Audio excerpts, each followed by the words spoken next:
Good morning students. आज हम B second year code number 260 के नए टॉपिक शिक्षा मनोविज्ञान की विधियां के बारे में व्यापक रूप से जानकारी करेंगे, अध्ययन करेंगे। तो पहला जिसका टॉपिक है, मेन टॉपिक है इसका शिक्षा मनोविज्ञान की विधियां। तो शिक्षा मनोविज्ञान भी एक विज्ञान ही है, इसलिए अन्य सामाजिक विज्ञानों की भांति इसके अध्ययन के लिए विधियां हैं और जिस विधियों से मनोविज्ञान का अध्ययन किया जाता है वे विधि इस प्रकार है। जैसे अंतर्दर्शन विधि, पहली विधि है अंतर्दर्शन विधि। अंतर्दर्शन का अर्थ होता है अपने अंदर देखना, अर्थात व्यक्ति जब अपने आप को देखता है तब उसको सही जानकारी हो पाती है कि मेरे अंदर कितनी कमियां हैं या कौन सा गुण है। और अगर वो अपने अंदर ना देखे, अपने अंदर ना देखे तो उसे अपने अवगुणों या गुणों का कोई पता नहीं लगेगा। इसलिए अंतर्दर्शन विधि में अपने अंदर देखना होता है। कबीरदास जी का भी उन्होंने कहा है, बुरा जो देखकर मैं चला, बुरा ना मिले कोई, जो खोजा वो आपने, मुझसे बुरा ना कोई। जब कबीरदास जी ने सारी दुनिया को देखा तो उन्होंने देखा कि सब दुनिया अच्छी है, बस अकेला मैं ही बुरा हूं, बाकी सब अच्छी है। नेक्स्ट नंबर 2 है बहिर्दर्शन विधि। बहिर्दर्शन विधि में अर्थात इस विधि में निरीक्षक दूसरे व्यक्ति की मानसिक प्रक्रियाओं का अध्ययन, इस विधि में निरीक्षक दूसरे व्यक्ति की मानसिक प्रक्रियाओं का अध्ययन करता है। अर्थात इस विधि में एक निरीक्षक करता होता है और दूसरा उसका जिसका एक व्यक्ति होता है जिसका निरीक्षण करना होता है। अर्थात इसमें निरीक्षक और एक व्यक्ति होता है, दो व्यक्तियों में निरीक्षणता होती है। अब इस विधि में एक व्यक्ति दूसरे व्यक्ति की मानसिक प्रक्रियाओं का अध्ययन करता है। अब बहिर्दर्शन विधि के प्रकार हैं। नंबर 1 है औपचारिक बहिर्दर्शन, नंबर 2 है अनौपचारिक बहिर्दर्शन और नंबर 3 है आकस्मिक बहिर्दर्शन और नंबर 4 है कर्मिक बहिर्दर्शन। तो पहले नंबर का है औपचारिक बहिर्दर्शन। तो इस बहिर्दर्शन में औपचारिक रूप से व्यक्ति का निरीक्षण किया जाता है। औपचारिक का मतलब होता है एक तरह से फॉर्मेलिटी पूरी करना। तो इस विधि में जब हम किसी भी व्यक्ति का बहिर्दर्शन के रूप से निरीक्षण करते हैं तो उसको केवल औपचारिकता पूरी करने के लिए कहा जाता है। अर्थात इस दर्शन में केवल परिस्थिति और व्यवहार का ही निरीक्षण किया जाता है। नेक्स्ट नंबर 2 है अनौपचारिक बहिर्दर्शन। अनौपचारिक बहिर्दर्शन में नियंत्रित परिस्थितियों में व्यवहार का निरीक्षण किया जाता है। अर्थात इस अनौपचारिक बहिर्दर्शन में व्यक्ति के नियंत्रित रूप से व्यवहार का दर्शन किया जाता है। नंबर 3 पर है आकस्मिक दर्शन। आकस्मिक का मतलब होता है अचानक। अर्थात हम किसी व्यक्ति को ना बताएंगे हम आपका आज निरीक्षण करेंगे या किसी विद्यालय का निरीक्षण करेंगे, किसी कक्षा का निरीक्षण करेंगे, तो ये विधि आकस्मिक होती है। अर्थात जब किसी विधि द्वारा किसी व्यक्ति का या वस्तु का या किसी प्राणी का जो है बहिर्दर्शन किया जाता है तो अचानक उससे पूछ लिया जाता है, उसका निरीक्षण किया जाता है। और जब अचानक किसी व्यक्ति का निरीक्षण किया जाता है वही उच्च कोटि का होता है। क्योंकि अगर किसी को बता दें कि आज आपका निरीक्षण होगा तो पहले से तैयारी कर लेता है। लेकिन अगर अचानक किया जाएगा तो कोई तैयारी नहीं रहेगी, उसे पता चल जाएगा कि उसकी व्यवहारिकता, कुशलता, ये सब क्या है। नेक्स्ट और लास्ट है कर्मिक परिदर्शन। कर्मिक का मतलब है क्रम से परिदर्शन। इस दर्शन में निर्धारित कार्यक्रम के अनुसार नियम पूर्वक व्यवहार का निरीक्षण किया जाता है। अर्थात जैसे चौथे नंबर का परिदर्शन है, इस दर्शन में जिस व्यक्ति का निरीक्षण किया जाता है उसके व्यवहार का और उसके कार्यक्रम के अनुसार उसका निरीक्षण किया जाता है। अब इनमें रहेगा थोड़ा अंतर्दर्शन विधि के गुण या विशेषताएं। तो इसमें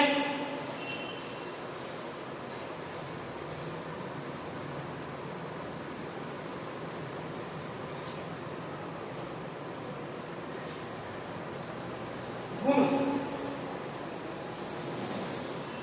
या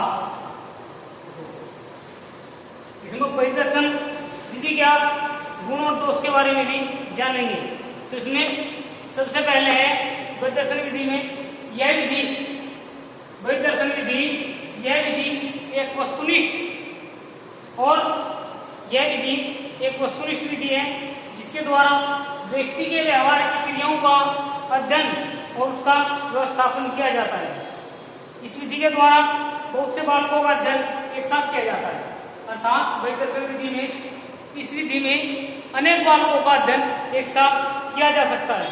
आगे है यह विधि बाल मनोविज्ञान के लिए अत्यधिक आवश्यक है, चाइल्ड साइकोलॉजी के लिए अत्यधिक आवश्यक और महत्वपूर्ण होती है।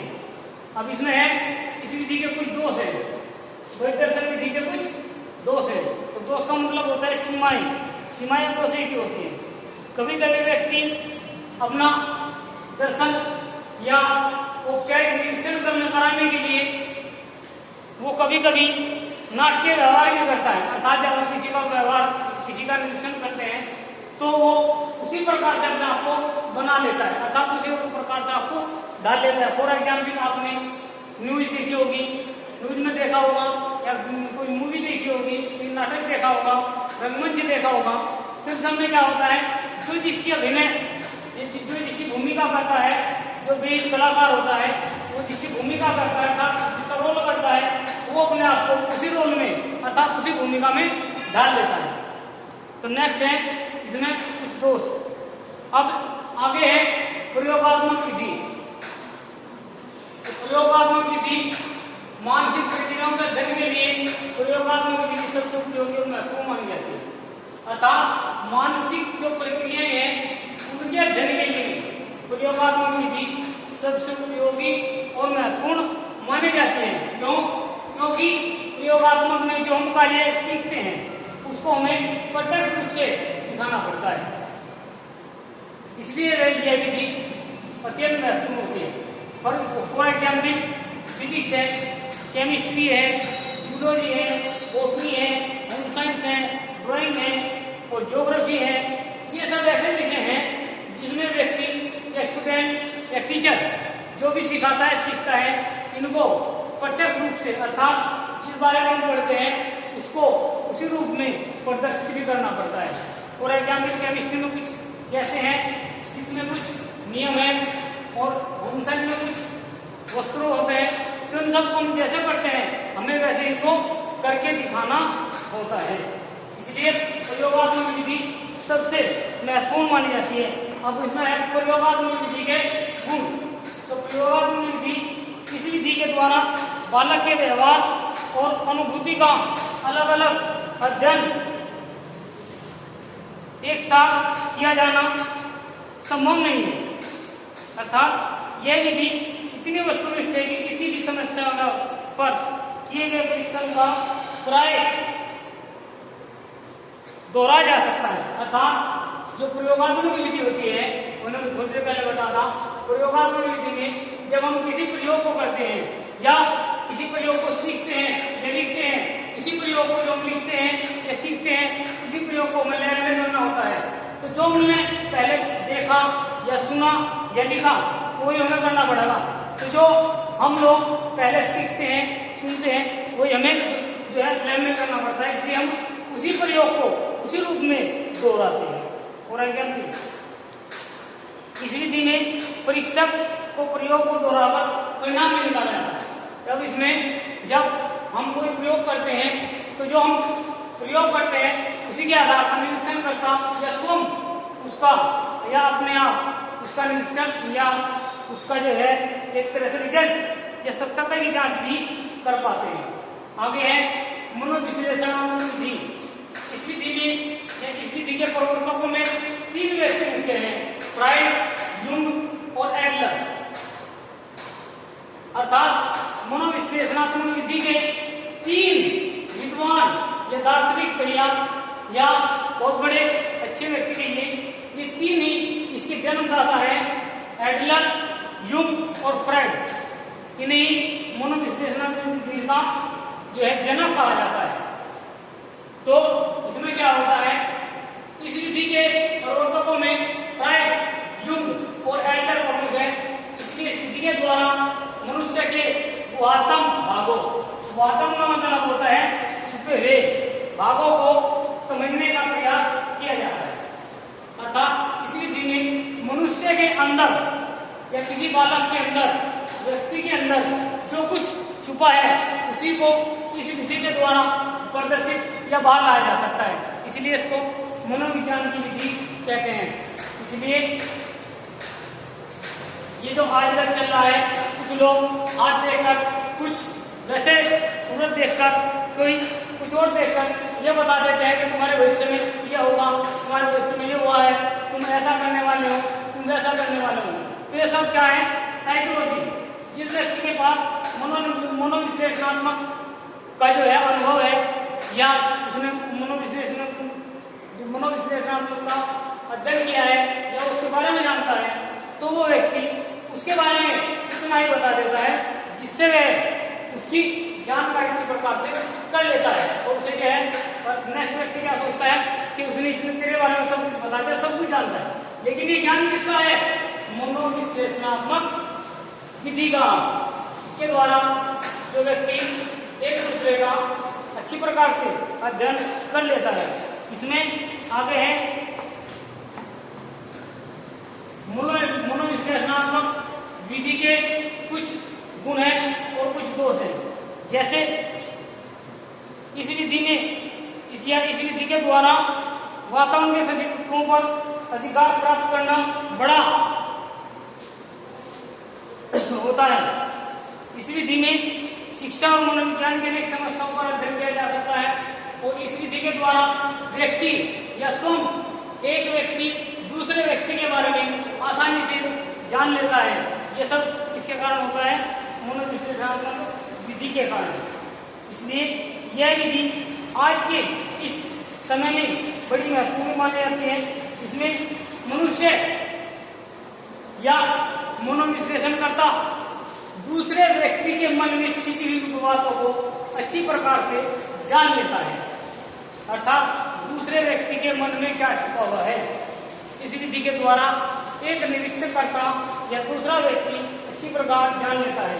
इसमें या इस विधि में के द्वारा मनुष्य के अंदर या दूसरे व्यक्ति बालक के अंदर क्या छुपा है, वो क्या सोच रहा है, वो इस समय क्या करना चाहता है, ये सब जानकारी हमको मिल जाती है।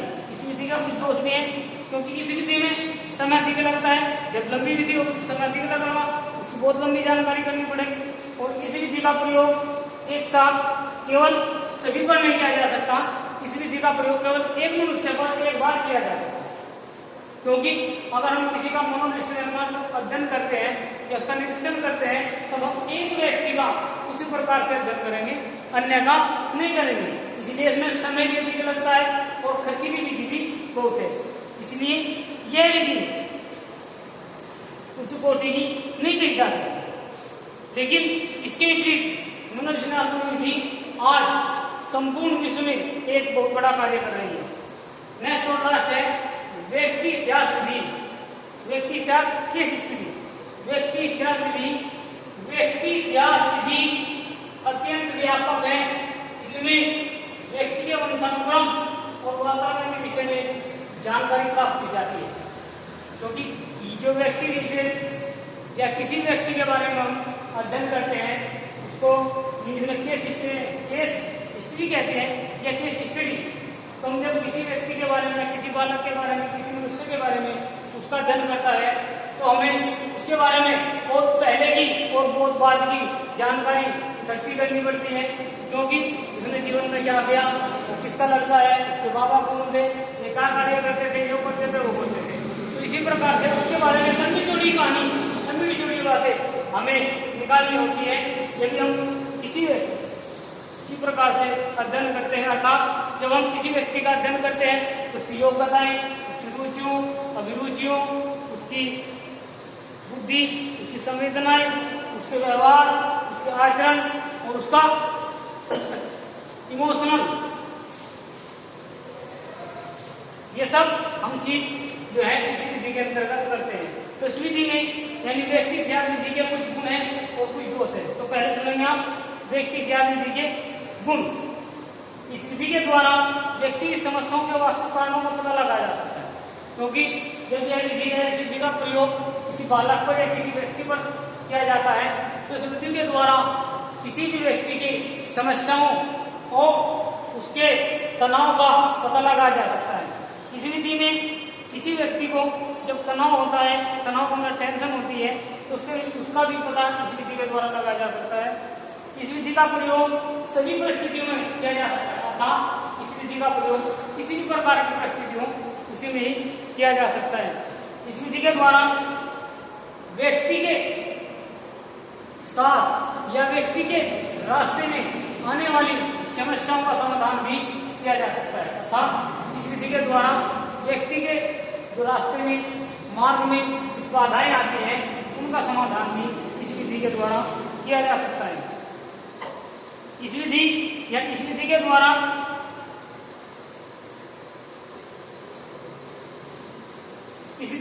जब किसी व्यक्ति के बारे में अच्छी प्रकार से जानकारी कर लेते हैं, अर्थात उसका केस स्टडी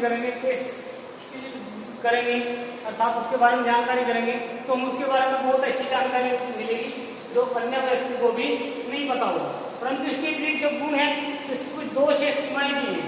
जैसे व्यक्ति के विषय में सही सूचनाएं प्राप्त करना बड़ा कठिन कार्य है, क्योंकि जब हम किसी व्यक्ति के बारे में कोई सूचना इकट्ठी करते हैं या प्राप्त करते हैं तो जरूरी नहीं जो व्यक्ति हमको आंसर देगा, अर्थात सूचना बताएगा, वो हमको ठीक ही बताएगा।